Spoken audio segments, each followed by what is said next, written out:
the Missionary Oblates of Mary Immaculate, an international congregation of Roman Catholic priests and brothers. There are over 4,000 Oblates, bringing the good news of Jesus Christ to people in over 70 countries around the world. We are guided by the spirit of our founder, St. Eugene de Masnod, to preach the gospel to the poor.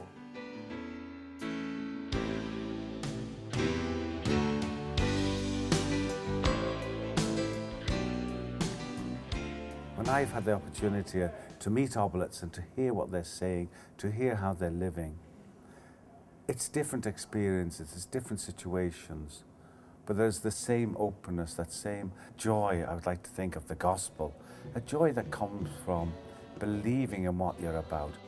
They work with the people. They don't stand at a distance. They don't stand behind the church or in the church. They're there working with the people. You know, I suppose most people's perceptions of priests is wearing cassocks or collars and standing in Mass and saying Mass. But the Oblates, they're just ordinary individuals who have the religious faith in the background, but are there with the people, helping them. They are very human.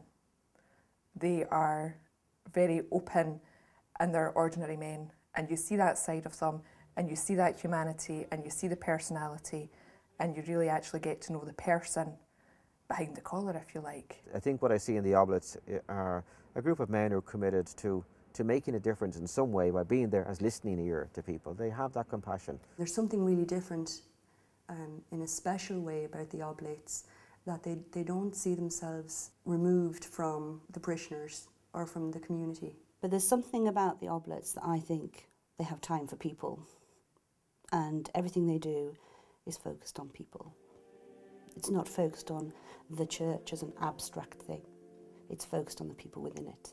With the Oblates, in parallel to the diocesan clergy, is their sense of community and their sense of being together and their care for one another. And I suppose it's something about belonging to a larger family and moving around a lot more. They're one big family that work together not to help themselves, but to help others. They seem to just love giving up time and, you know, energy and effort to make little differences in people's lives. It's about the Oblates just being with the people in no great, audacious manner, but just being there for them and accompanying them in their troubles and in their sorrows and in their joys, just walking with them. I'll describe them as people who want to get involved with anyone who they feel needs someone around them. The most important word there is care, people who actually care about other people. They're not about boasting or saying what they actually do, but when you do begin to see what they do, it's unbelievable. It brings tears to your eyes. They're a very caring organisation. They're involved with a lot of missionary work. They look after the poor, teach in the schools, and they comfort people and they look after them.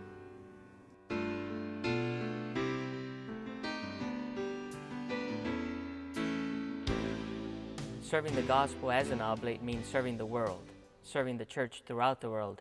70 countries. There is no limit to where they can serve. It depends on their gifts and their talents. Our men in Brazil and other parts of the world making a huge difference to the lives of people, both at the material level, at the human level, at the spiritual level. I've seen it in Tijuana, where the Oblates are definitely a part of the lives of the people. And just to see how the Oblates help build up the lives of the people. They decide they will go to the remotest part of our country where it's hard to get to the people. Sometimes they have to go by boat. For example, we went out to a mission in the West and they probably only get a priest once in 6 months. And people probably have forgotten the order of the Mass, and you have to teach people over and over again to have the patience to actually work with people because you want them to hear the word of God. They're like actually real people who like get down on your level but are also like can be spiritual leaders too. I think that's the connection that you have to make, especially when dealing with young people, because they're not going to want to talk to someone who's way out there, holier than thou. They're Christ in the world today in such a way that we see sort of the divinity of Christ through them and also the humanity of Christ through them. The church has changed from it being a place where people come to on a Sunday for Eucharist to being an open community, an open house where people feel they can pop in during the day. So it's not just people coming in for Mass, but this will be a place where people feel welcome and wanted.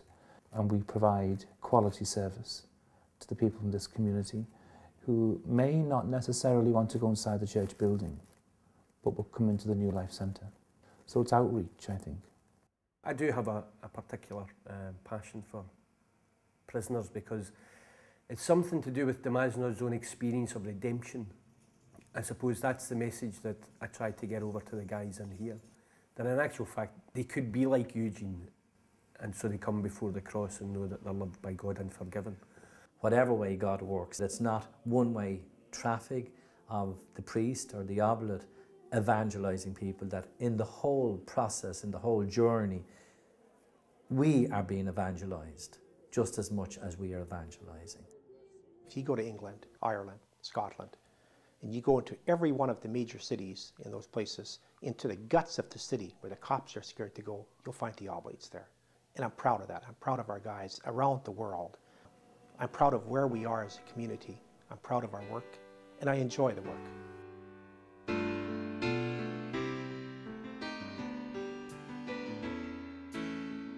One of the fundamental, I think, issues which everybody has to address is, what is the purpose of life? And what am I doing here? So there is a value judgment about what can you do.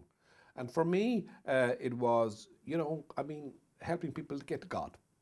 I think that's one of the best things you can spend your life at. I would love to work among the young people and see how, if I can develop programs that would help them grow responsibly, and be able to withstand the different societal evils that have befallen really our world today. And if I can be part of that cause, then that will really be something. That year after college, I really was saying, what is God calling me? In what way? In what direction? And there was one moment there like, I am called to be a priest, and the Oblates really fit. We kind of hung around together, we prayed together, we went for a few beers together, and then ministry and friendship sort of flowed together. And I liked that. I just liked the ordinariness of it, and that spoke to me.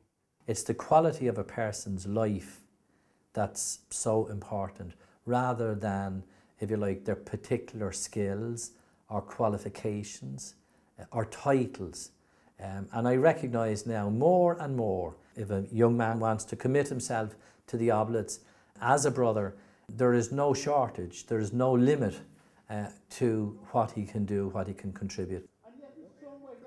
If you believe you're being called to a religious vocation as a brother or a priest, come visit us, walk with us, as you discern where God is calling you. Ours is not an easy life, but it's a great life. And it might just be the life for you.